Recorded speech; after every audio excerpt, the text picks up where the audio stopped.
Hi friends, welcome to Zaag Zoog Kitchen. இன்னைக்கு நம்ம Zaag Zoog Kitchenல பார்க்க போறது Punjabi Mini Samosa Recipe தான் பார்க்க போறோம். இத ஆலு சமோசா சிங்காரான் கூட சொல்லலாம். இந்த ஆலு சமோசா விண்டருக்கு ஏத்த perfect tea time snack recipe. இத நம்ம மினி சமோசாவா குட்டி குட்டியா செய்யறதுனால இத குட்டி குழந்தைங்கள்ல இருந்து பெரியவங்க வரைக்கும் விரும்பி சாப்பிடுவாங்க. அந்த அளவுக்கு இது டேஸ்ட் சூப்பரா இருக்கும். பிகினர்ஸ் கூட இந்த மினி சமோசாவை ஈஸியா பெர்ஃபெக்ட்டா செஞ்சிடலாம். வாங்க ஃப்ரெண்ட்ஸ், இந்த பஞ்சாபி ஸ்டைல் மினி ஆலு சமோசா எப்படி செய்யுதுன்னு பார்க்கலாம். ஃப்ரெண்ட்ஸ், இந்த வீடியோ உங்களுக்கு பிடிச்சிருந்ததுன்னா லைக் பண்ணி ஷேர் பண்ணுங்க. சப்ஸ்கிரைப் பண்ணாதவங்க சப்ஸ்கிரைப் பண்ணிட்டு பெல் ஐகானையும் கிளிக் பண்ணிக்கோங்க.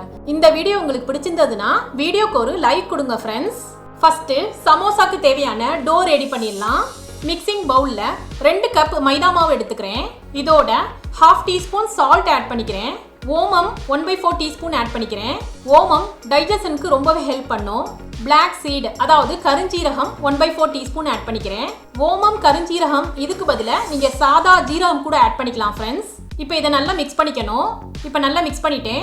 இப்போ இதுல 1/4 கப்பு ஆயில் ஆட் பண்ணிக்கிறேன். இதை நல்லா கிரம்பிள் பண்ணி மிக்ஸ் பண்ணணும். ஆயில் சேர்க்கிறப்போ சமோசா வந்து நல்லா கிறிஸ்பியா இருக்கும். அதனால ஆயிலை வந்து ஸ்கிப் பண்ணாம சேர்த்துக்கோங்க. இது எந்த அளவுக்கு மிக்ஸ் பண்ணணும்னா இப்படி பிடிச்சா பிடிக்க வரணும், இப்படி அழுத்துனா உதிரணும். இந்த அளவுக்கு நம்ம வந்து மிக்ஸ் பண்ணிக்கணும். இப்போ இதுல கொஞ்சம் கொஞ்சமா தண்ணி சேர்த்து கெட்டியா மாவு பிசைஞ்சுக்கணும். ஃப்ரெண்ட்ஸ், நான் மறுபடியும் சொல்லிக்கிறேன், தண்ணி வந்து மொத்தமா சேர்த்தக்கூடாது, கொஞ்சம் கொஞ்சமா தான் சேர்த்து மாவு பிசையணும். மாவு பிசைறதுக்கு எனக்கு 1/2 கப் தண்ணி தேவைப்பட்டது. இந்த மாதிரி மாவு பிசைஞ்சிட்டேன். மாவு பிசைறது ரொம்ப கெட்டியாவும் இல்லாம ரொம்ப லூஸாவும் இல்லாம இந்த மாதிரி பக்குவத்துல பார்த்து பிசைஞ்சுக்கோங்க. இப்ப இதுல 1 டீஸ்பூன் ஆயில் மட்டும் அப்ளை பண்ணிக்கிறேன். ஆயில் அப்ளை பண்ணாதான் மாவு வந்து காயாம இருக்கும். இப்போ இதை டவலால கவர் பண்ணிட்டு 20 மினிட்ஸ் நம்ம வந்து ரெஸ்ட்ல வச்சிடலாம். நெக்ஸ்ட் சமோசாக்கு தேவையான பொட்டேட்டோ ஃபில்லிங் ரெடி பண்ணிடலாம். மீடியம் சைஸ்ல இருக்கிற 2 உருளைக்கிழங்கு எடுத்து குக்கர்ல சேர்த்து வேக வச்சு தோல் உரிச்சு எடுத்திருக்கேன். இதை மேஷர் வச்சு நல்லா மேஷ் பண்ணிக்கணும். இந்த மாதிரி மேஷ் பண்ணிட்டு இப்போ இதை தனியாக எடுத்து வச்சிடலாம். இப்போ ஒரு பேன்ல 2 டேபிள் ஸ்பூன் ஆயில் ஆட் பண்ணிக்கிறேன். ஆயில் சூடானதும் அடுப்பை வந்து லோ ஃப்ளேம்ல வச்சுட்டு 1 டீஸ்பூன் சீரகம் ஆட் பண்ணிக்கிறேன். 1/2 இன்ச் இஞ்சியை துருவி இதில் ஆட் பண்ணிக்கிறேன். இதை நல்லா மிக்ஸ் பண்ணிக்கணும். 1 நிமிஷம் வதக்கினா போதும். இப்போ இந்த ஸ்டேஜில் நீங்கள் விருப்பப்பட்டா ஆனியனை கூட கொஞ்சம் கட் பண்ணி ஆட் பண்ணிக்கலாம். நான் ஆட் பண்ணலை.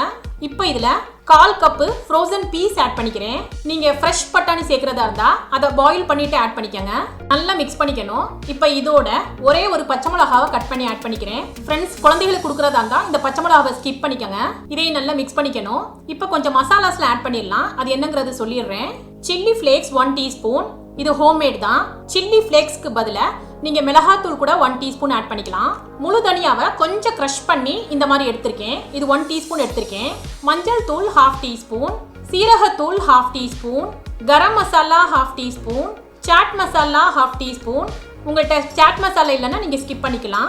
Amchur powder 1/2 teaspoon. உங்கள்கிட்ட அம்ச்சூர் பவுடர் இல்லைன்னா அம்ச்சூர் பவுடருக்கு பதிலாக 1 டீஸ்பூன் லெமன் ஜூஸ் ஆட் பண்ணிக்கலாம். இதனால டேஸ்ட் எதுவும் மாறாது. Salt 1 teaspoon. அடுப்பை வந்து சிம்ல வச்சுட்டு இப்போ இந்த மசாலா எல்லாத்தையுமே பட்டாணியோட ஆட் பண்ணிக்கிறேன். நல்லா மிக்ஸ் பண்ணிக்கணும், கருக விட்டுறக்கூடாது. இப்போ நம்ம மேஷ் பண்ணி வச்ச பொட்டேட்டோவை ஆட் பண்ணிக்கலாம். மசாலா எல்லாம் பொட்டேட்டோவில் நல்லா கோட் ஆகிற அளவுக்கு மிக்ஸ் பண்ணிக்கணும். லாஸ்ட்டாக கொஞ்சம் கொத்தமல்லியை சேர்த்து நல்லா மிக்ஸ் பண்ணிக்கணும். நம்ம சமோசாக்கு தேவையான ஃபில்லிங் வந்து சூப்பராக ரெடி ஆயிடுச்சு. இதை நான் ஒரு பவுலில் எடுத்துட்டு ஆற வச்சிடுறேன். இப்போ 20 மினிட்ஸ் ஆயிடுச்சு. நம்ம மாவை வந்து ஒரு தடவை மிக்ஸ் பண்ணிக்கலாம். இப்போ இந்த டோ வந்து லென்த்தியாக உருட்டிட்டு சின்ன சின்ன கட்ஸ் கொடுத்துட்டு சின்ன சின்ன பால்ஸாக வந்து நம்ம உருட்டிக்கலாம். நம்ம மினி சமோசாவை செய்கிறதுனால பால்ஸ் வந்து இந்த சைஸ் இருந்தால் போதும். நான் எல்லாத்தையும் இந்த மாதிரி சின்ன சின்ன பால்ஸாக உருட்டிட்டேன். இப்போ இதை நம்ம டவலால கவர் பண்ணி வச்சுக்கணும். அப்போ தான் பால்ஸ் வந்து ட்ரை ஆகாமல் இருக்கும். இப்போ ஒரே ஒரு பால் எடுத்து சென்டரில் வச்சுட்டு நம்ம ஓவல் ஷேப்பில் ரோல் பண்ணிக்கணும். இப்போ சென்டரில் நைஃப் வச்சு 2ஆக கட் பண்ணிக்கிறேன். கட் பண்ண ஒரு பீஸை மட்டும் எடுத்துக்கலாம். இந்த மாதிரி கையில் வச்சுட்டு ட்ரையாங்கிள் ஷேப்பில் ஒரு சைடு மட்டும் ஹாஃபாக மடிச்சுக்கணும். ரைட் சைடில் உள்ள எட்ஜஸில் வந்து கொஞ்சமாக தண்ணி அப்ளை பண்ணிக்கணும். இப்போ ஏற்கனவே மடித்த ட்ரையாங்கிள் ஷேப்புக்கு மேலே இந்த எட்ஜையும் இப்படி ட்ரையாங்கிளாக மடிச்சு விட்டுறணும். இப்போ இதை லைட்டாக இந்த மாதிரி ப்ரெஸ் பண்ணிவிட்டு இப்போ இதை திருப்பிக்கணும். இதை பார்த்தாலே தெரியும் கோன் ஷேப்ல இருக்கும். இப்போ இந்த கோன் ஷேப்புக்குள்ள ஸ்டஃபிங்கை ஃபில் பண்ணிக்கணும். உங்களால எவ்வளோ ஸ்டஃபிங் ஃபில் பண்ண முடியுமோ அந்த அளவுக்கு ஸ்டஃபிங்கை ஃபில் பண்ணிக்கோங்க.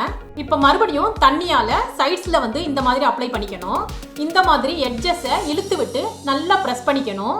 மீதமுள்ள எட்ஜஸையும் நல்லா இழுத்துட்டு இதோட சேர்த்து பிரஸ் பண்ணிக்கணும். இப்போ இதை கீழே வச்சுட்டு நல்லா அழுத்தி விட்டு ஸ்டஃபிங் வந்து வெளியே வராத அளவுக்கு நல்லா அமுத்தி விட்டுக்கணும். பாருங்க ஃப்ரெண்ட்ஸ், நம்ம சமோசா வந்து சூப்பரா ரெடி ஆயிடுச்சு.